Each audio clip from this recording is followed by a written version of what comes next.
করে দিই।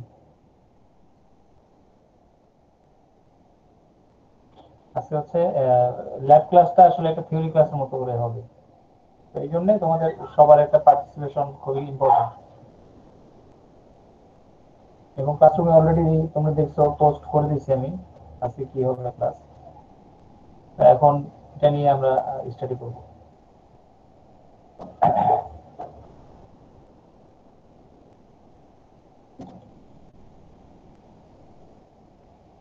আচ্ছা, তাহলে হয়তো আমরা দুটা বা তিনটা ক্লাস, দুইটা ক্লাস হয়তো পাবো। ল্যাবের মধ্যে আমরা দুইটা ক্লাস পাবো, তো এর মধ্যে আমাদের শেষ করতে হবে। দুইটা ক্লাসের মধ্যে আবার তোমাদের একটা সমস্যা হচ্ছে, একটা টেক্সটাইল ক্লাবের একটা অনুষ্ঠান আছে, কত তারিখ যেন? 28 তারিখ। আচ্ছা, তোমাদের কোনো নেই, তোমাদের কোনো প্রোগ্রাম নেই, মানে আমার ক্লাস নেই আর কি। তাহলে ধরে নেওয়া যাচ্ছে ক্লাস হবে, যদি অন্য কোনো সমস্যা না থাকে।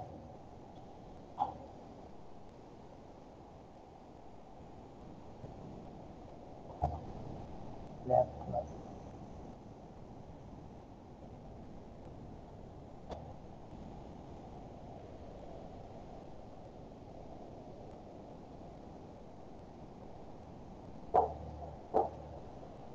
ওদেরকে একটু তাড়াতাড়ি জয়েন করতে বলো।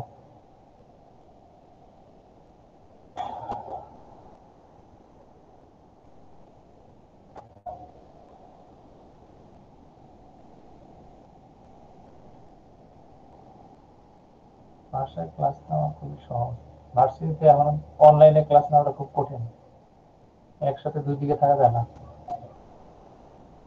সিস্টেম অনেক পাল্টে গেছে। প্রত্যেকটা ব্রাউজার, ব্রাউজারেরও সমস্যা মনে হচ্ছে।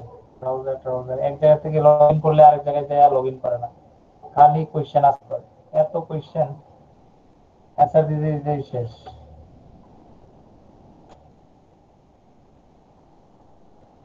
সবাই একটা ভাব নিয়ে চলতেছে এখন, ঠিক না?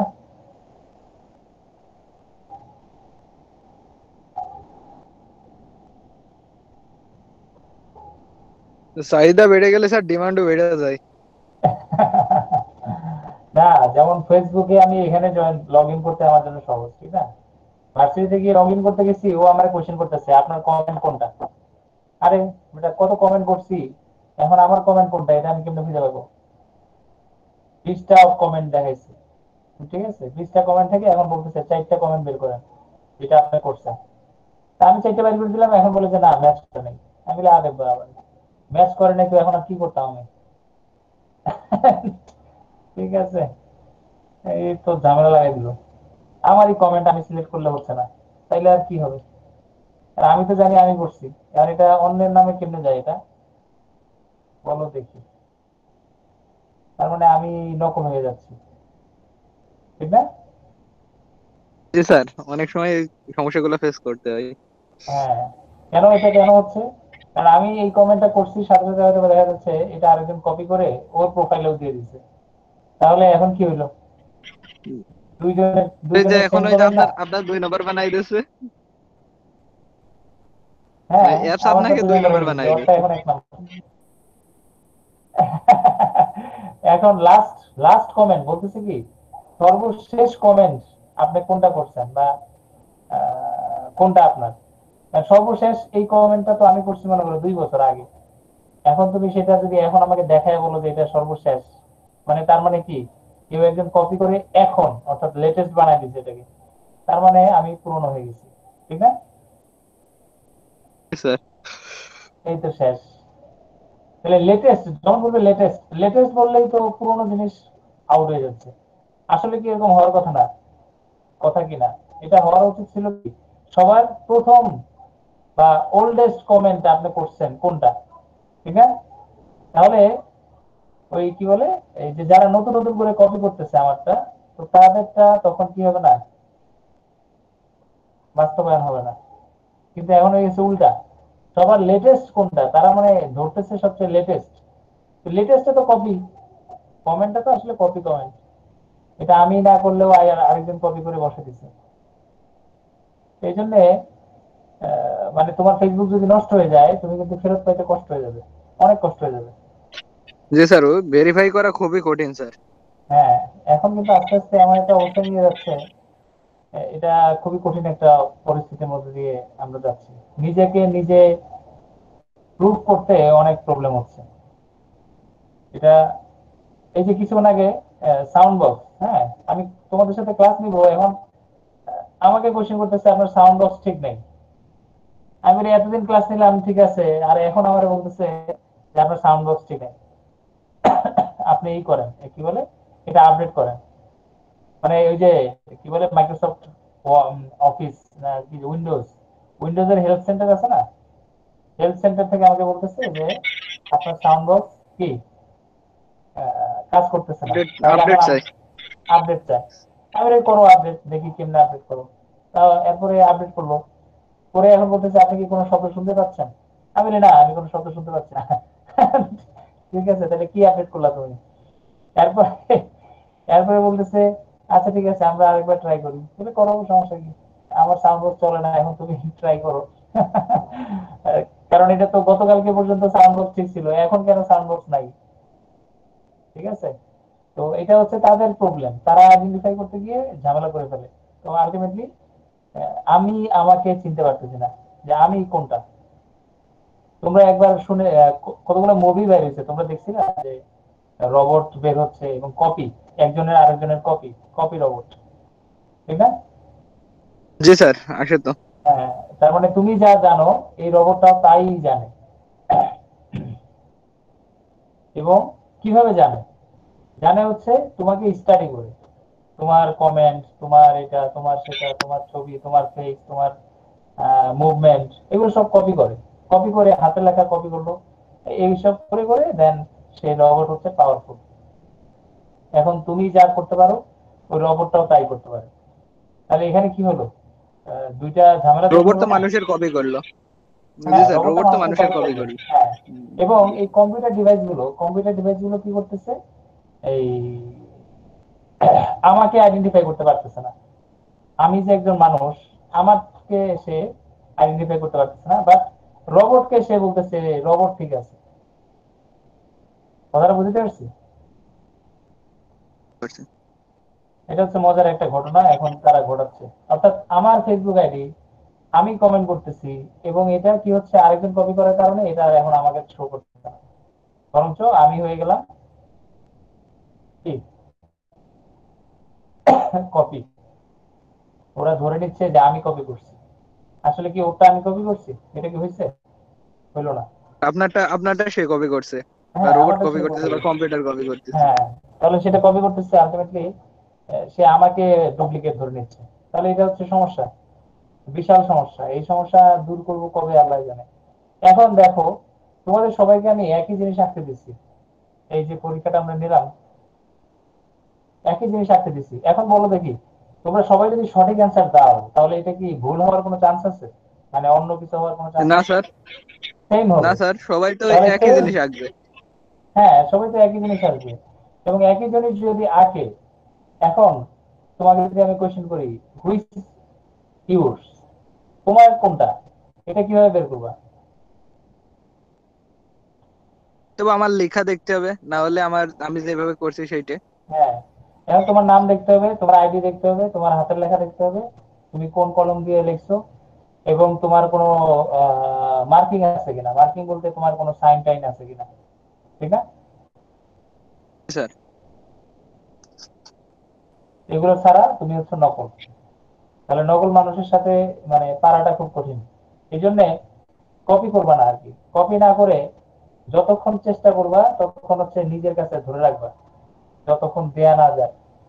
হ্যাঁ, কপি টপি করা থেকে বিরত থাকবে সবসময়। এটা তোমাদেরকে পরবর্তীতে সামনে আর কি অনেক বিপদে ফেলতে পারে।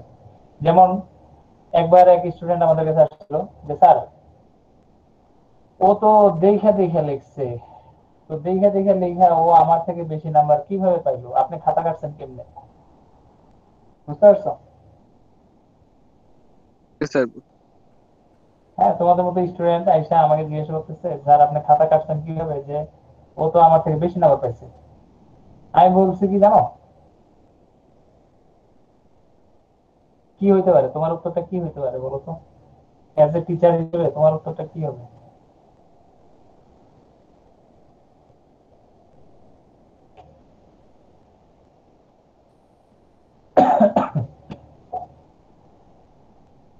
কই বলো দেখি,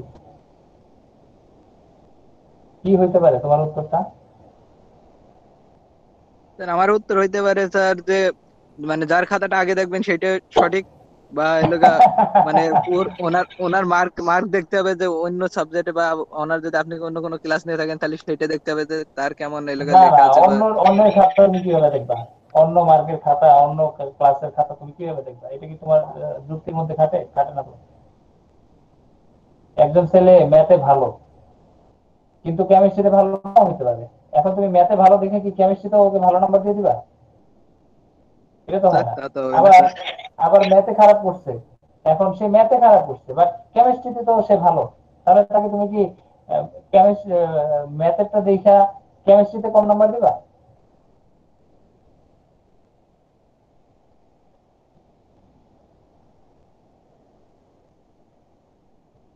কি বলো?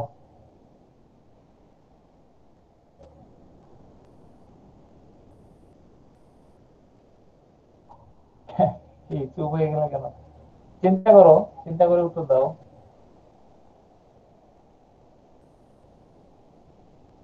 স্যার আপনি যেহেতু স্যার টিচার, স্যার আপনি পূর্ণ অধিকার রাখেন আপনি কাকে কতটুকু নাম্বার দিবেন। কেন শোনো, ওরে আমি কি বলছি? ওরে আমি বলছি যে ও যদি কপি করে লেখে, ও তোমার থেকে ভালো কপি করে লিখছে, অর্থাৎ তার লেখাটা তোমার থেকে বেটার ছিল। এখন আমি জানি না তুমি ওকে খাতা দেখাইছো না অন্য কেউ দেখাইছো, বাট ওর লেখার কোয়ালিটি তোমার থেকে বেটার, এই জন্য ওকে আমি বেশি নাম্বার দিচ্ছি, তোমাকে কম দিচ্ছি। বুঝতে পারছো কথাটা? জি স্যার। জি স্যার, বুঝতে পারছি স্যার। আলটিমেটলি এটা এটা কেন হয়েছে, এরকম কেন হয়েছে? কারণ ও শুধু তোমার খাতা দেখে নাই, ও আরেকজনের খাতাও দিচ্ছে। বুঝতে পারছো কথাটা? জি স্যার। এরকম ঘটনা আমার সাথে অনেকগুলো ঘটছে। পরীক্ষা দিচ্ছে আমি, আমার খাতা দেখে আরেকজন পরীক্ষা দিচ্ছে, ওর লেখা আমার আগে শেষ হয়ে গেছে। কিভাবে? ও আমারটাও দেখছে, আরেকজনেরটাও দেখছে, এবং সে দুটো অ্যানালাইসিস করে সে নিজে আরেকটা লিখছে। মানে এটা হচ্ছে 3 নাম্বার ভার্সন লিখছে আর কি। তো ভার্সন 1, ভার্সন 2, ভার্সন 3। তাহলে ও হচ্ছে ভার্সন 3। তাহলে 3 ওকে ভার্সন তো আরো অবশ্যই পরিমাণ বেশি দেওয়া উচিত। এত ওকে তো দিলে বেশি দিতেই হবে। ঠিক না? ও তো তোমাদের থেকে বেটার লিখতেছে, এখন সে কপি করে করে লিখতেছে তোমার থেকে বেটার, তাহলে আলটিমেটলি কি হচ্ছে? তুমি পিছিয়ে যাচ্ছ। স্যার কারণ যে তুমি কপি করতে এটা, পারে স্যার সে সে অনেক ট্যালেন্ট হয় স্যার। যে কপি করে হ্যাঁ, সে ট্যালেন্ট না হইলে তাহলে তো স্যার সে কপি করতে পারবে না। এটাই তো, এটা হচ্ছে স্বাভাবিক। এবং এই জিনিসগুলো আমি মানে যখন আমরা স্টুডেন্ট ছিলাম তখন আমি দেখে অবাক হইতাম এবং বলতাম যে দোস্ত, তুমি তো আসলে আমাদের থেকে ভালো নাম্বার পাইলা, এখন আসলে তুমি কি করবা এই নাম্বার দিয়া? তোমার মাথায় তো কিছু নাই। বুঝতে পারছো কথাটা? এখন তুমি হচ্ছে ফার্স্ট, সাপোজ তুমি হচ্ছে ফার্স্ট বয় বা ফার্স্ট গার্ল, এখন তোমার মাথায় তো কিছু নাই, তুমি যেভাবে পরীক্ষা দিছো এটা তো আসলে পরীক্ষা বলা যায় না। তাহলে এখন তুমি কিভাবে মানে এই এই শিক্ষা দিয়ে তুমি কি করতে চাও? ঠিক আছে? তাহলে এরকম করে কপি করে করে তুমি হয়তো বা ফার্স্ট হতে পারো, ম্যানেজার হতে পারো, ম্যানেজারের উপরে যেতে পারো, তারও উপরে যেতে পারো, কিন্তু এগুলো সবই হচ্ছে কপি। তুমি আসলে আরেকজনের থেকে শিখতেছো, তাকে তুমি মূল্যায়ন করতেছো না, বরঞ্চ তুমি আস্তে আস্তে উপরে দিকে চলে যাচ্ছ। তুমি বলতেছো বেটা তোর মতো পড়ালেখা করার দরকার নেই আমার। কথাটা বুঝতে পারছি কথাটা? ও বারবার বলবে যে আমার পড়ালেখার দরকার নেই। কেন? কারণ ও তো পড়ালেখা ছাড়াই আসলে কাজ করে ফেলতে পারতেছে, আর তুমি এই গাধার মতো খাটতেছো, এবং তুমি পাচ্ছ জিরো, তুমি পাচ্ছ মিডিয়াম, তুমি পাচ্ছ এভারেজ। কি ঠিক আছে? আলটিমেটলি তুমি হচ্ছে জিরো। সেখান থেকে ও লাস্ট বেঞ্চে বসে খেলাধুলা করে সারাদিন নাচানাচি করে সে হয়ে যাচ্ছে ফার্স্ট। কিভাবে? এইভাবে হচ্ছে। কি বুঝতে পারছি কথাটা?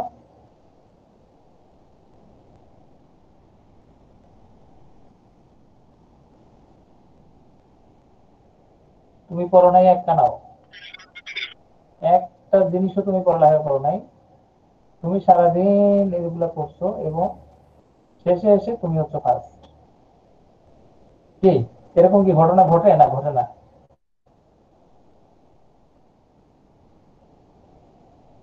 মানে তোমরা তো স্টুডেন্ট, এখন এখন তোমাদেরকে আমি জিজ্ঞেস করতেছি, আমি আমার অভিজ্ঞতা শেয়ার করতেছি।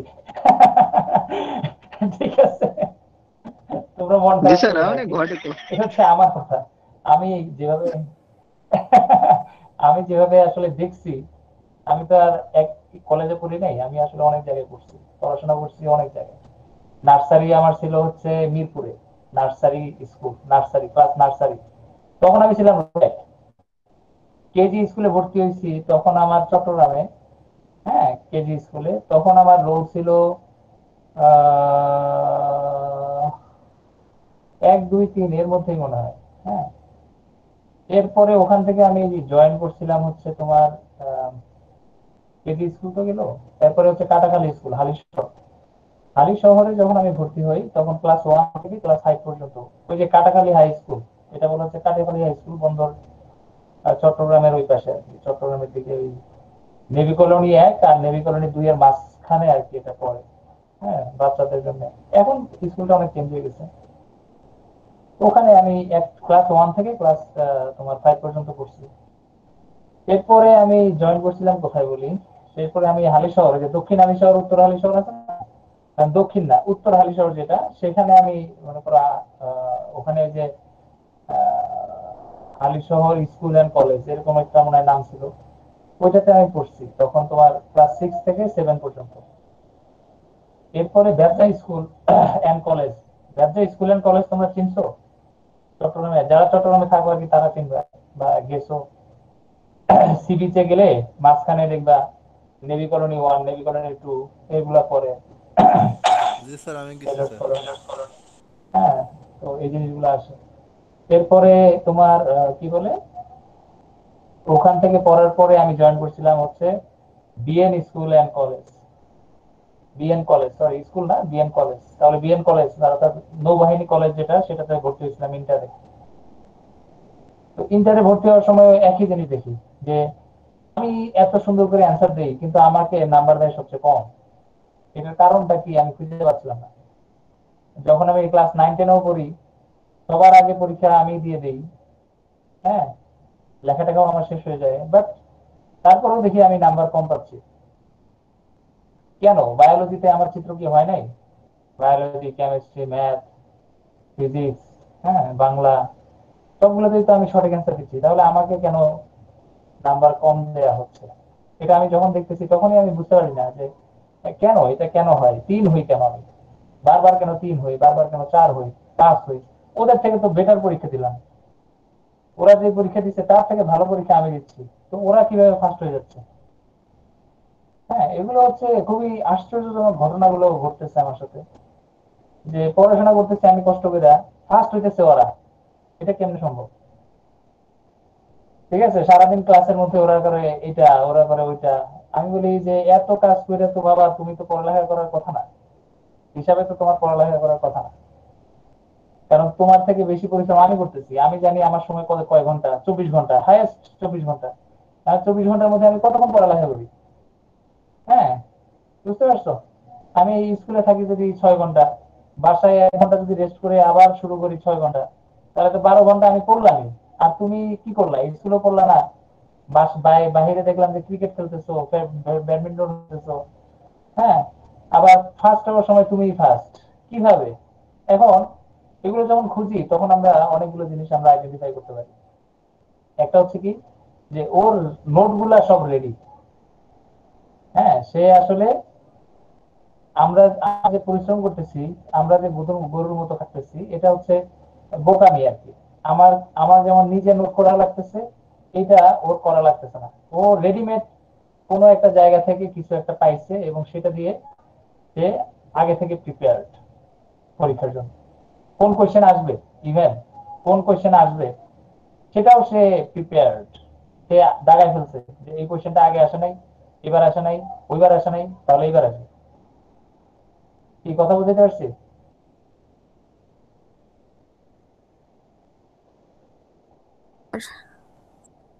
জি স্যার। এগুলো হচ্ছে খুবই মজার জিনিস। এবং আরো একটা মজার জিনিস হচ্ছে, আমি একটা বই পড়ছিলাম, সেটার নাম হচ্ছে কি ভালো ছাত্র হওয়ার উপায়। ঠিক আছে? তোমার ফুটপাতে পাওয়া যেত একটা সময়।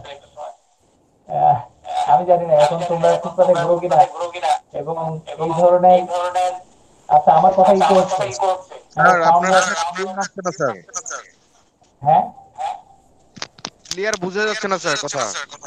হ্যাঁ, দিন ইসলাম, তুমি তোমার মাইক্রোফোন বন্ধ করো। গুড। এখন যে সমস্যাটা হচ্ছে, এই জিনিসগুলো খুবই মজার। আমরা একটা ওই বই পাইতাম আর কি, ওই বইয়ের মধ্যে আহ, অনেকগুলো জিনিস আমি দেখছিলাম, যে ভালো ছাত্র হওয়ার উপায়, এবং ভালো ছাত্র হইতে চেষ্টা করতেছিলাম যে কিভাবে ভালো ছাত্র হওয়া যায়। ওখানে সবচেয়ে ইম্পর্টেন্ট যে পার্টটা ছিল সেটা হচ্ছে রুটিন। একটা রুটিন বানাইতে হবে ভালো দেখে। একটা ভালো রুটিন বানাইলে তুমি আসলে ঠিক মতো চলতে পারবে। তুমি সারাদিন কি করো, ইভেন তোমরা অবাক হবা, ওই কি বলে একটা, তখন বিভিন্ন কোচিং সেন্টার ছিল না, উদ্ভাস, তারপরে তোমার রেটিনা, পরে আমাদের চট্টগ্রামে কয়েকটা কোচিং সেন্টার ছিল, তো নাম করা আর কি। ঠিক আছে, ওই কোচিং সেন্টারে আমি ভর্তি হয়েছিলাম একবার, ইঞ্জিনিয়ারিং এ ভর্তি হয়েছিলাম আর কি। তোমার কত ইঞ্জিনিয়ারিং ওটাতে ভর্তি হলাম, ইউসিসি, হ্যাঁ আরো আছে, ভার্সিটি ভর্তি করছি। এই কোচিং গুলা দেখার জন্য আমি মনে করে আব্বুকে জোর করে বললাম যে আব্বু, সবাই দেখি ওখানে ভর্তি হতেছে, আমার একটু ভর্তি করা দাও। ঠিক আছে, তা আব্বু নিয়ে গেল, জায়গা 6,000 টাকা দিয়ে ভর্তি করে দিল। তো যখন ভর্তি হইলাম এবং ওখানে আমি পড়তেছিলাম, আরে পড়ায় না কিছু না, খালি পরীক্ষা নাই, বুঝতে পারছো? আরে কি সমস্যা, আমি এলাম শিখতে, ওরা দেখি শিখায় হচ্ছে জিরো। পরীক্ষার সময় দেখি এমন কিছু কোশ্চেন দিতেছে যেগুলো জিন্দিগিতে না আমি পারি, না আমার বাপে শিখাইছে, না আমার টিচাররা শিখাইছে আমাকে। এই ধরনের জিনিসগুলো সে আমাকে শিখাচ্ছে। মেজাজটা গেছে গরম হয়ে। 1 মাস পড়তেছি, কিন্তু আমি কিছুই পারতেছি না। খাতা দিলে, মানে পরীক্ষার খাতা যখন দেয় তখন আমি দেখি যে 10, 5, হ্যাঁ, আরে 20-এর মধ্যে 10 পাই, 5 পাই, ইভেন ফেল করতেছি। আমি বলি কি রে ভাই, এটা কি সমস্যা? হ্যাঁ, তোমার কোশ্চেনও ঠিক নাই, তুমি পড়াইতেছো একরকম, কোশ্চেন দিতেছো আরেক রকম, আবার খাতার মধ্যে আমার নাম্বার সবচেয়ে কম। তো ওই ক্লাসের মধ্যে কয়জন স্টুডেন্ট আমি আগে দেখে নিলাম, একটা ক্লাসে স্টুডেন্ট কয়জন। ঠিক আছে, তো আমরা যখন ব্যাচটা তৈরি করে, ওই ব্যাচের মধ্যে আমি ছিলাম মনে হয় এ ব্যাচ না বি ব্যাচ। ওই ব্যাচের একটা ছেলেকে জিজ্ঞেস করলাম, যে আর কি ভালো বেশি নাম্বার পায় আর কি। পরে বললাম যে ভাই, মানে তুমি যে পড়তেছো, পড়াশোনা করতেছো, এটা কিভাবে সম্ভব, মানে তুমি পারতেছো কিভাবে? আমি তো ভাই কিছুই বুঝতেছি না কোশ্চেনের সূত্র, কারণ আমরা তো ইঞ্জিনিয়ারিং কোচিং, তো ওইটা যেই ম্যাথ গুলো দেয় ওটা সূত্র না জানলে তো তুমি কোনোদিনই অ্যান্সার মিলাতে পারবে না। আগে তো সূত্র জানতে হবে। তো ওকে আমি জিজ্ঞেস করলাম যে ভাইয়া তুমি কিভাবে পারতেছো, আমি তো আসলে কিছুই পারতেছি না, এখন আমার একটু বলো কি করা যায়, আমি আসলে কি করব। ও তখন বলে কি জানো, যে এই কোচিং সেন্টারের সিস্টেম হচ্ছে, ওই অনেক টিচারের মধ্যে একটা টিচার একটু ভালো আছে, তো ওর কাছে প্রাইভেট পড়তে হবে। প্রাইভেট পড়লে দেখবেন আপনি সবগুলোই পারবেন। আমি বলি আচ্ছা ঠিক আছে, তাহলে প্রাইভেট পড়লে কত, প্রাইভেট পড়লে কত টাকা দিতে হবে? কারণ আমার তো টাকা নাই, আমি আসলে আপনার অলরেডি আমি 6,000 টাকা দিয়ে ভর্তি হয়েছি, আমার বাপের তো বেতন আর এত না যে আমি আবার টাকা দিয়ে আবার আরেক জায়গায় ভর্তি হবো। তো বললাম যে ভাই আপনার মানে টাকাটা কত আর কি, এখানে ওনার কাছে প্রাইভেট পড়তে কত? বলে যে এটা 10,000 টাকা। বুঝতে পারছো? স্যার হ্যাঁ, এটা তো কোচিং সিস্টেম। আচ্ছা কথা কম বলো, আমি আগে শেষ করি। তো এখন আমাকে বলেছে এটা তো 10,000 টাকা। তো 10,000 টাকা কেন? পরে আমি বললাম যে 10,000 টাকা কেন, এটা কিভাবে সম্ভব 10,000 টাকা, মানে আমি তো 6,000 টাকা দিয়ে কোচিং সেন্টারে ভর্তি হলাম, এখন আমি কিভাবে আবার 10,000 টাকা দিয়ে ভর্তি হবো, তারপরে আমি পরীক্ষায় পাশ করবো এবং ভালো নাম্বার পাবো? বুঝতে পারছো? খুব সুন্দর করে ওরে বললাম যে ভাই তাহলে তো আর আমার এখানে এই কোচিং সেন্টারে পড়ার কোনো দরকার নেই, কারণ এইভাবে প্রতিদিন ফেল করার থেকে ভর্তি না হইতে পারলে অনেক ভালোই, ভর্তি হওয়ার দরকার নেই। ঠিক আছে, এরপরে আইসা ওই খাতা গোতা সব ফালাই দিয়া বলছি যে আব্বু, এই কোচিং সেন্টারে জায়গায় কোনো লাভ নাই, খালি খালি আমার তো 6,000 টাকা গচ্চা। কারণ এরা যা পড়াচ্ছে তার সাথে যা পরীক্ষা দিচ্ছে তার কোনো মিল নাই। বুঝতে পারছো? সুন্দর। তারপর থেকে মনে করো ওই 1 মাস, যদিও কোচিং সেন্টারটা ছিল 6 মাসের, আমি 1 মাস করেই ওই কোচিং সেন্টার বাদ দিয়ে দিছি। ঠিক আছে, এই হচ্ছে তোমার কোচিং সেন্টারের অবস্থা। তো এই চট্টগ্রামে এই ধরনের ঝামেলাগুলো ফেস করার পরে আমি মনে করো একটু মানে কি বলবো এটাকে, মন খারাপই থাকে মানুষের। একটা মানুষ যখন চেষ্টা করে আর যখন ব্যর্থ হয় তখন তার মন খারাপই থাকবে, এটা আসলে কখনো ভালো হবে না। তো এই জিনিসগুলো খুবই ইম্পর্টেন্ট। তো তোমরা যখন কাজ করবা অ্যাজ এ স্টুডেন্ট, তোমাদের কাজ হচ্ছে ঠিক সে ধরনের, you have to identify everything in the classroom, everything. কারণ তুমি আরেকজনের সফলতার চাবিকাঠি কেন হতে যাবা? যেখানে সে থাকার কথা নিচে, সে উপরে যাবে কেন? ঠিক আছে, এভাবে দেখতে হবে বিষয়গুলো, তোমাকে অবজার্ভ করতে হবে। কারণ তোমরা হচ্ছে টেক্সটাইল ইঞ্জিনিয়ার, তোমরা কিন্তু বোকা বা কি বলবা অন্যান্য কোনো স্কুল কলেজ প্রাইমারি স্টুডেন্ট এরকম কোনো স্টুডেন্ট তোমরা না। তোমরা হচ্ছে টেক্সটাইল ইঞ্জিনিয়ার, তোমাদের ভাবধারা থাকবে ডিফারেন্ট। ঠিক আছে, civil engineer, computer science, electrical engineer, সবকিছু তোমাদেরকে পড়ানো হচ্ছে, সব তোমাদের শেখানো হয়। তো তোমাদের দৃষ্টিভঙ্গিও আসলে চেঞ্জ হবে, চেঞ্জ হতে হবে।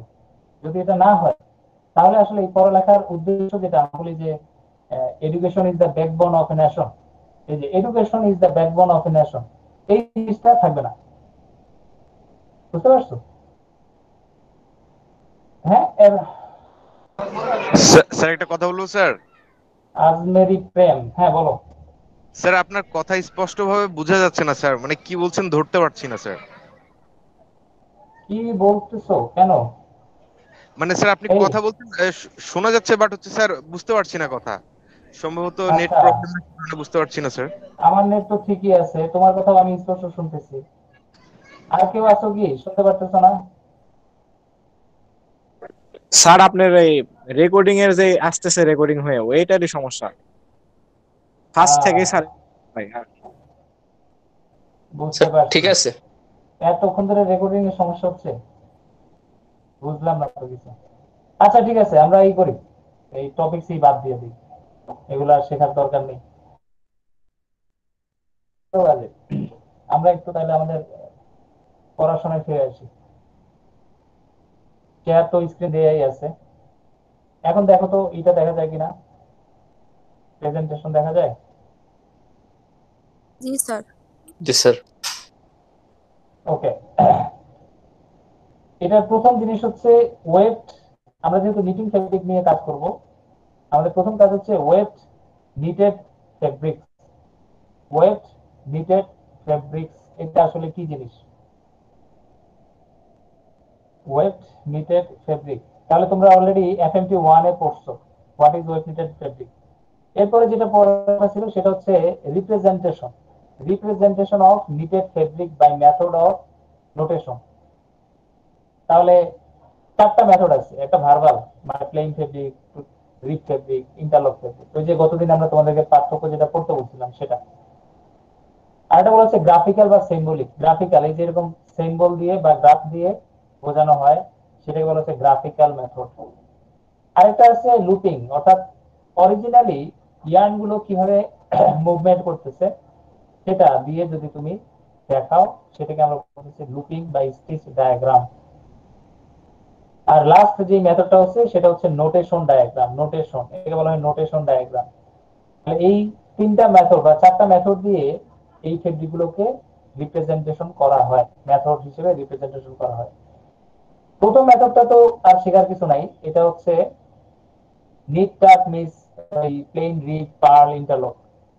আমরা সেটার ক্ষেত্রে সিম্বলিক যদি আসি, গ্রাফিক্যাল যদি আসো বা সিম্বলিক যদি আসো, এই এই সিম্বলটা দেখবা, এই যে সিম্বলটা, এই সিম্বলটা এটা দিয়ে কি বোঝাচ্ছে, তাহলে এটা দিয়ে তোমাকে বুঝতে হবে যে এটা হচ্ছে কোন ধরনের সিম্বলিক ডায়াগ্রাম। আরেকটা হচ্ছে ফেস লুপ, ব্যাক লুপ। এটা এটা এটা হচ্ছে কি ফেস লুপ, এটা হচ্ছে কি ব্যাক লুপ। খুবই মজার জিনিস। আমরা একটু আসি, একটা ফেব্রিক না দেখলে তো আর বোঝা যাবে না।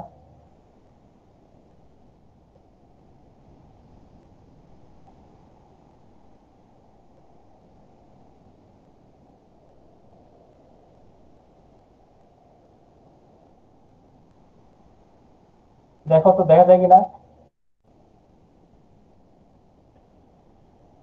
জি স্যার। এখানে যে অবস্থাগুলো আছে এটা কেমন? লেগ দেখা যাচ্ছে না লুপ দেখা যাচ্ছে, বলো তো?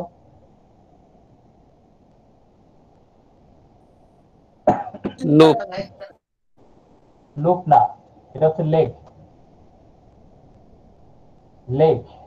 এই ফিগারটা হচ্ছে উল্টা, এই ফিগারটা হচ্ছে উল্টা। এই যে এখন দেখো, এটা হচ্ছে লেগ। হ্যাঁ, জি বুঝতে স্যার। পারছো? তোমাদেরকে ফার্স্ট উল্টা দেখালাম, কারণ এটা সোজা আর কি, যেদিক থেকে লেগ দেখা যায়। আসলে এটা কিরকম, আমি যদি একটু এডিট করে দিই।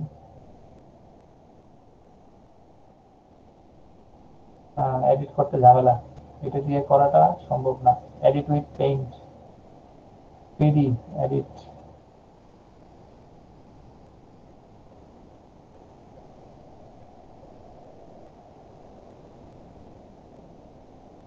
যায়। ওকে ওকে, তাহলে এখন দেখো, এটা এটা এই অংশটা, পেন্সিল তো ছোট হয়ে গেল। এই জিনিসটা দেখো, লেগ হিসেবে দেখা যাচ্ছে, অর্থাৎ একটা লুপের মধ্যে এরকম একটা সিম্বল থাকে। তার মানে এখন এই অংশটা যদি বাদ যায়, তাহলে কিরকম হয়? এই অংশটা হয় না দুইটা? জি স্যার। তাহলে এটাকে বলা হচ্ছে লেগ। ঠিক আছে। আরেকটা আছে, সেটা হচ্ছে লুপ। কেন? কারণ ওটা এইভাবে হবে, এইভাবে হবে, দেখবে এরকম, এরকম, আবার এরকম, আবার এরকম, এইভাবে যেতে থাকবে। ওটাকে বলা হয় হেড। এবং সেটাকে আমরা বলবো হচ্ছে টেকনিক্যাল ব্যাক। এটা হচ্ছে ফেস। এই সাইডে আমরা যেটা দেখতেছি সেটাকে বলা হচ্ছে ফেস। আর এই পাশে যেটা, সেটা হচ্ছে ব্যাক। এখন ফেস লুপ, ফেস লুপকে প্রকাশ করে এরকম, এই লুপ, এটা হচ্ছে ফেস। এটা হচ্ছে ব্যাক, এভাবে প্রকাশ করে, এটা হচ্ছে ব্যাক। এটাকে বলা হচ্ছে কি, লেগ দেখা যাচ্ছে, এটাকে বলা হচ্ছে মাথা দেখা যাচ্ছে। তাহলে দুটো জিনিসকে ঠিক সেভাবে সাজায় রাখা আছে। তাহলে লেগ এন্ড লুপ, এই দুটো জিনিস খুবই সুন্দরভাবে তোমাকে কি করতে হবে, দেখতে হবে, যে আসলে এই জিনিসটা কিরকম, কিভাবে হয়, কিভাবে তোমার কি বলে আইডেন্টিফাই করতে হয়। তাহলে এখন এই সাইটটা দেখে তুমি কি বুঝতে পারবে যে এটা হচ্ছে টেকনিক্যাল ফেস সাইট?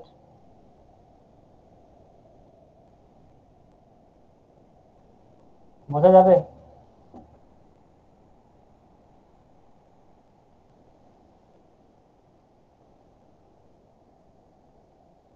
ঠিক আছে, আইডেন্টিফাই করা যাবে। এটা হচ্ছে টেকনিক্যাল ফেস, যেখানে কি দেখা যাচ্ছে, লেগ দেখা যাচ্ছে, শুধু লেগ, শুধু লেগ।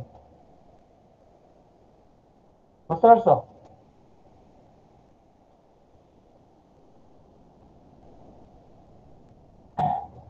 এই কোনো সারা শব্দ নাই। আমরা কি বুঝতে পারছি কোনটা লেগ আর কোনটা লুপ? আসো আমরা অন্য একটা ফিগার দেখি।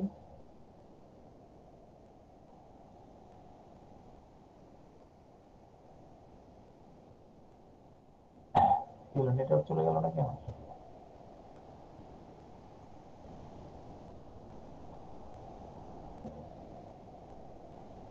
আসো তোমরা নাকি? জি স্যার। এখন এখন এই অংশটা দেখো, এই অংশটা দেখে বোঝা যায় কিনা। এটা লুপের মতো, লুপের মতো। এই যে মাথা, এই মাথা, নিচ থেকে আরেকটা মাথা যাচ্ছে, আবার উপর থেকে একটা মাথা যাচ্ছে, নিচ থেকে একটা মাথা যাচ্ছে, উপর থেকে একটা মাথা যাচ্ছে। এটাকে বলা হচ্ছে টেকনিক্যাল ব্যাক। কি মনে থাকবে সবার?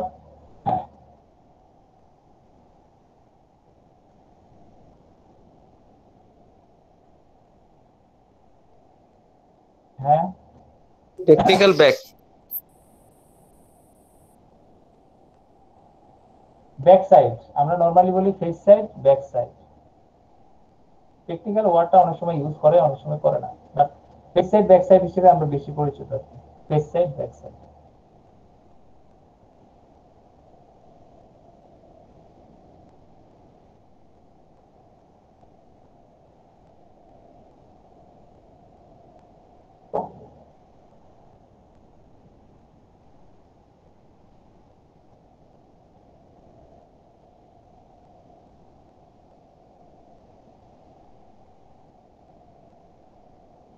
কি বুঝতে পারছো?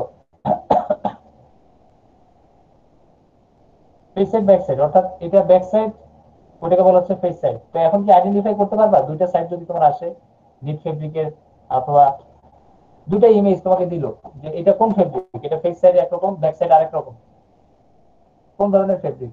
ওই গতদিন আমরা ক্লাসে পার্থক্য করতে বলছিলাম, কয়জন পড়ছো আমি জানি না, বাট এখন কথা হচ্ছে যে যার পেজ সাইড এবং ব্যাক সাইড ডিফারেন্ট, ডিফারেন্ট,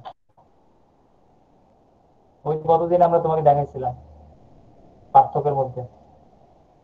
এই যে plain fabric different on face and back, দুই রকম, দুই রকম ফেস ব্যাক।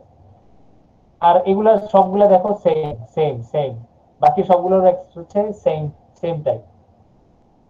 তাহলে প্লেন ফেব্রিক আইডেন্টিফাই হয়ে গেল যে এটা হচ্ছে প্লেন ফেব্রিক। এখন রিপ ফেব্রিক আর পার্ল ফেব্রিক বা ইন্টারলক ফেব্রিক কিভাবে আইডেন্টিফাই করবো? আমার কি এটা এটা বুঝতে পারছো কিনা? তাহলে আমি পরেরটাতে যাই। একটা ফেব্রিক আমি আইডেন্টিফাই করলাম যে যার ফেস সাইড এবং ব্যাক সাইড ভিন্ন, দুই রকম, পারা যাবে? জি স্যার। ওকে, তাহলে আমি এটা এটা থেকে একটু বের হই, একটু সরে যাই।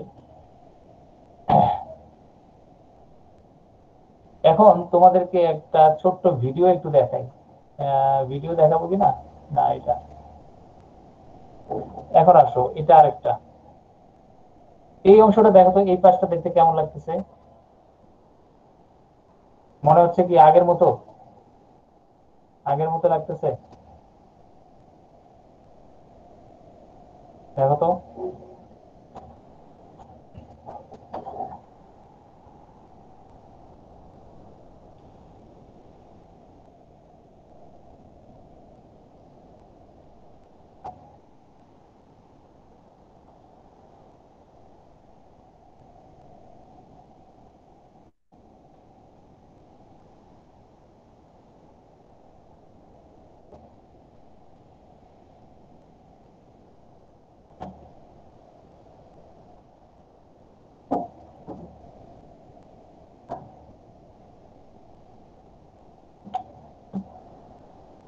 কি আসো না নাই? বলো, আগের মতো দেখা যাচ্ছে না ভিন্ন? আর আগেরটার মতোই তো দেখা যাচ্ছে। হ্যাঁ, তার মানে এটা হচ্ছে ফেস সাইড, এবং এটা সেম থাকবে, এই রকমই থাকবে, ব্যাক সাইডেও একই রকম। আমি একটু বড় করে দিই, দেখো ব্যাক সাইডটাও একই রকম, ফেস সাইড যেমন ব্যাক সাইড তেমন। কিন্তু ক্রস সেকশনে যদি আসো, ক্রস সেকশন, এই যে এখানে যদি আসো, এখন দেখো কেমন, এই জায়গাটা দেখো, এই লাইনটা দেখো,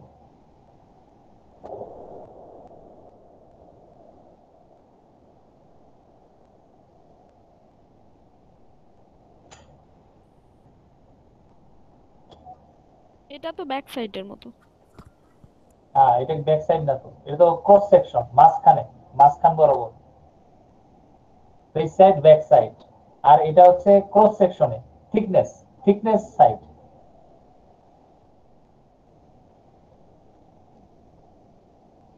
থিকনেস বুঝো না, থিকনেস? জি স্যার। ওই থিকনেসের বরাবর আমি এটা রাখতেছি এখন। তাহলে এই এই যে সেকশন, এইটাতে যে অপশনটা দেখতেছো, যে অংশটা দেখতেছো, এখানে লুপ গুলো হচ্ছে এরকম, এখানে একটা লুপ, আর একটা লুপ এখানে, এখানে যদি নিডেল হয়, এখানে একটা নিডেল, এখানে আরেকটা নিডেল, এইভাবে আগাচ্ছে সে। বুঝতে পারছো? আবার দেখো, এখানে একটা লুপ, এখানে একটা লুপ, এখানে একটা লুপ, এখানে একটা লুপ, একটা অ্যাঙ্গেলে যাচ্ছে, লুপগুলো একটা অ্যাঙ্গেলে যাচ্ছে। এটাকে বলা হয় কি জানো? এটাকে বলা হয় রিভ। ওয়ান ওয়ান, এটা ওয়ান, এটা ওয়ান, এটা ওয়ান, এটা ওয়ান, এটাকে বলা হয় ওয়ান ওয়ান রিভ। বুঝতে পারছো কথাটা? ওয়ান জি ওয়ান স্যার। রিভ, এটা হচ্ছে ওয়ান, এক নিডেল, এটা হচ্ছে এক নিডেল। কিন্তু যদি এরকম যেত, এরকম যদি যাইতো, তারপর যদি এরকম আসতো, বুঝতে পারছো কথাটা? এটা ওয়ান, এটা টু, এটা ওয়ান, তাহলে এখানে আমরা বলতাম two into one, two into one rib. বুঝতে পারতেছি কথাটা এখন? এটা হচ্ছে ওয়ান ইন্টু ওয়ান।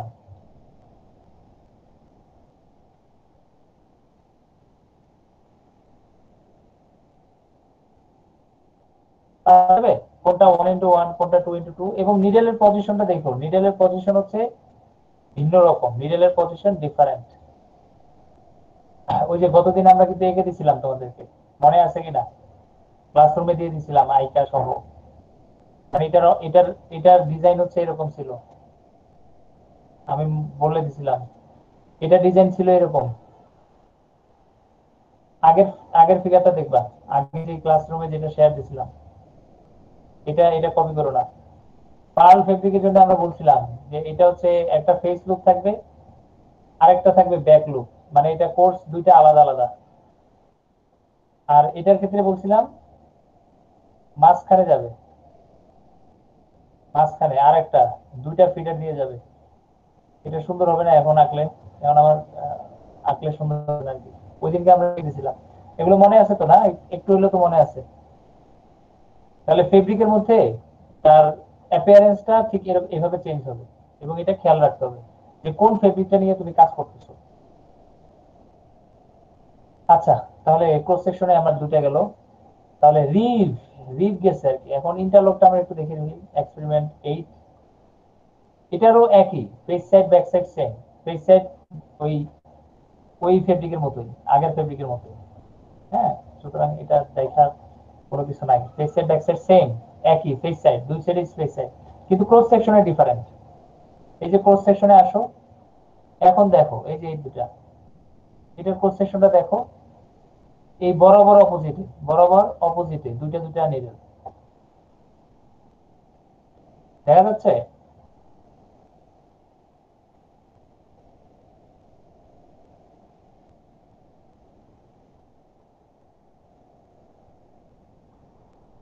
হ্যাঁ, দেখা যাচ্ছে কিনা? এটাকে বলা হয় ইন্টারলক ফেব্রিক। ইন্টারলক, একজন আরেকজনকে লক করে দিচ্ছে, আটকে ফেলছে।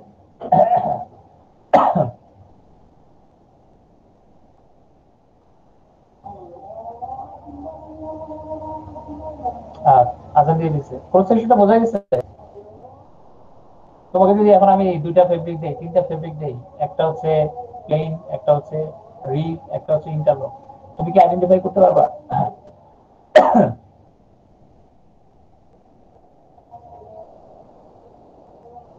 স্যার আরেকবার যদি স্যার একটু বলতেন। আচ্ছা, তাহলে প্রথম ফেব্রিক আমরা কি দেখছি? একটা ফেস সাইড দেখছি, একটা ব্যাক সাইড দেখছি, এবং ফেস সাইডে জি আমরা স্যার। দেখছি লেগ, ব্যাক সাইডে আমরা দেখছি লুপ, মানে হেড। এটা হচ্ছে প্লেন ফেব্রিকের বৈশিষ্ট্য, যার ফেস সাইড এবং ব্যাক সাইড মিলবে না, একজন আরেকজনের সাথে মিলবে না, ম্যাচ করবে না। এরপরে যে ফেব্রিকটা দেখছি আমরা, সেটার নাম হচ্ছে রিভ ফেব্রিক, যার ফেস সাইড এবং ব্যাক সাইড সেম, তবে ক্রস সেকশনে গিয়ে একটু সমস্যা আছে। ক্রস সেকশনে গেলে তখন তুমি দেখবে একটা লুপ ওই পাশে আর একটা লুপ এই পাশে, অর্থাৎ দুইটা লুপ আলাদা আলাদা ভাবে লুপিং হচ্ছে। আর যখন ইন্টারলকে আসবা, তখন দেখবে হচ্ছে দুইটাই একসাথে ইন্টারলক হয়ে যাচ্ছে। ইন্টারলক, এই যে এরকম এরকম লক হয়ে যাচ্ছে, অপোজিটে লক হয়ে যাচ্ছে। আর রিভের ক্ষেত্রে অ্যাঙ্গেলে থাকবে, এরকম অ্যাঙ্গেলে থাকবে, এরকম অ্যাঙ্গেলে থাকবে, জিগজ্যাগের মধ্যে যাবে। এটাকে বলা হচ্ছে রিভ। এই ফেব্রিকটা সাধারণত প্রোডাকশন হয় না আমাদের দেশে, খুব একটা প্রোডাকশন এখনো এটা হয় না, যার কারণে এটা এখন তোমাকে আমি দেখাতে পারবো না। খুবই ডিফারেন্ট টাইপ অফ ফেব্রিক, তো এটা দেখাতে হলে আমাদের আসলে সেই ধরনের অ্যারেঞ্জমেন্ট থাকা লাগবে। তো আমরা আপাতত তিনটা ফেব্রিক শিখতেছি, একটা হচ্ছে প্লেন ফেব্রিক, একটা হচ্ছে রিপ ফেব্রিক, আর একটা হচ্ছে ইন্টারলক ফেব্রিক। এখন কি বোঝা গেছে? জি স্যার। পারবা তো নাকি আইডেন্টিফাই করতে পারবা? আসলে আইডেন্টিফাই করতে হলে তোমার হাতে এই তিনটা ফেব্রিক থাকা উচিত। তোমার হাতে যদি তিনটা ফেব্রিক থাকে তাহলে তুমি খুব সহজে আইডেন্টিফাই করতে পারতা। তবে এখন আইডেন্টিফাই করতে পারতেছো না, কারণ হচ্ছে তোমার হাতে ওই ফেব্রিকটা নাই। ঠিক আছে, আমাদের টেক্সটাইল ল্যাবে এই ফেব্রিক গুলো আছে। যদি একটা সময় হয় একটু ঘুরে আইসে এই ফেব্রিক তিনটা নিয়ে যাও, একটু ছোট করে কেটে, তাহলে ফেব্রিক গুলো তোমার আইডেন্টিফাই হয়ে যাবে। ঠিক আছে? জি স্যার। ওকে, তাহলে আইডেন্টিফাই যদি হয়ে যায়, আমরা পার্থক্য করছি, আরো অনেকগুলো পার্থক্য আছে, তোমরা এগুলো সবই আস্তে আস্তে পড়ে ফেলবা, এগুলো আমি আর যাচ্ছি না আর কি। কার্লিং টেন্ডেন্সিটা একটা ইম্পর্টেন্ট, কার্লিং টেন্ডেন্সি এটা একটু বলে দিই, দেখো কার্লিং টেন্ডেন্সিটা কেমন। কার্লিং টেন্ডেন্সি না দেখালে বুঝবা না।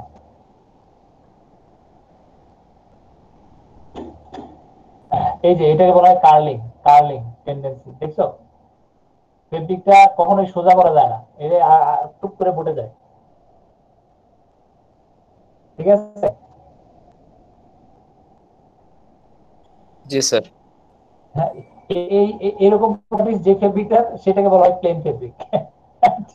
ঠিক আছে, একটা ফেব্রিককে ধরলেই দেখবা ও বুঝে আসতে চায়, এটাকে বলা হয় প্লেন ফেব্রিক। ঠিক আছে, সিঙ্গেল জার্সি ফেব্রিক। তাহলে তুমি ওই যে এখানে কার্লিং টেন্ডেন্সি দেখতেছো, যে tendency to curl, no no no, তার মানে বাকি তিনজনের কোনো এই ধরনের টেন্ডেন্সি নাই, শুধুমাত্র প্লেন ফেব্রিক আছে। ঠিক আছে, এটা আমাদের একটা খুবই ইম্পর্টেন্ট জিনিস। আরেকটা জিনিস হচ্ছে এক্সটেন্সিবিলিটি। এক্সটেন্সিবিলিটি কার কত, এটা একটা ইম্পর্টেন্ট বিষয়। যেমন এটা হচ্ছে 10%, এটার হচ্ছে 50 থেকে 100%, এটারও আসলে এটার এবং এটা একই। আর এটা ইন্টারলক, এটা সাধারণত এক্সটেন্ড করে না, খুব একটা এক্সটেন্ড করে না সে, কারণ এটা লক, তো লক হওয়ার কারণে এটা খুব একটা বাড়বে না, খুব সামান্য আর কি। ঠিক আছে, তাহলে পার্থক্যগুলো তোমার এখানে আমরা শেষ বলতে পারি, পার্থক্যগুলোকে আমরা শেষ করতে পারি। ঠিক আছে, আর এগুলো সম্পর্কে তোমাদের একটু ধারণা আছে না, এগুলো সম্পর্কে?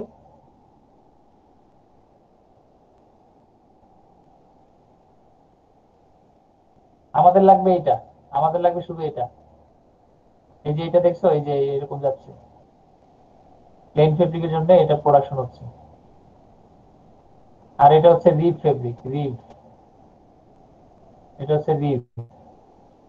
আর এটা হচ্ছে পার্ল। ইন্টারলকের এভাবে না এভাবে না এঁকে এভাবে রাখবা।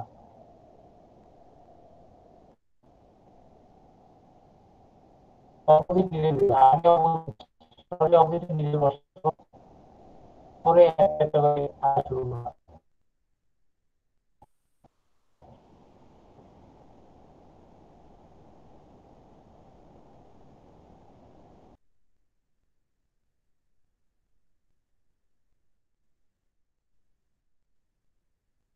কত ক্লিয়ার আসতেছে না স্যার।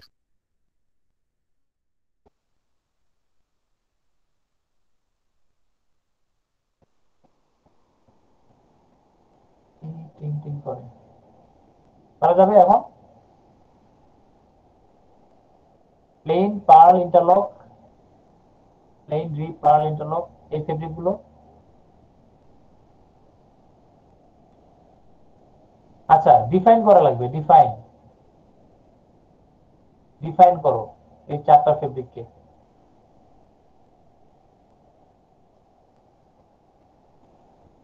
7:36 বেজে গেছে, হ্যাঁ আমরা একটু 8টার দিকে জয়েন করবো, 8টার দিকে, এরপরে 8 ওকে স্যার। 8 p.m. 8 p.m. হ্যাঁ, তখন আমি তোমাদেরকে জিজ্ঞাসা করব, কি জিজ্ঞাসা করব? প্লেন, রিব, পার্ল এবং ইন্টারলক, এই চারটা ফেব্রিক কাকে বলে, কাকে বলে? What is plain, what is rib, what is interlock, what is purl? এই চারটা কোশ্চেন থাকবে তোমাদের। আমি যে কোনো একজন বা দুজনকে জিজ্ঞাসা করবো, দেখা যাক বলতে পারে কিনা। ঠিক আছে, 8টা পর্যন্ত, হ্যাঁ? আমি একটু নামাজ পড়ে নেই এর মধ্যে।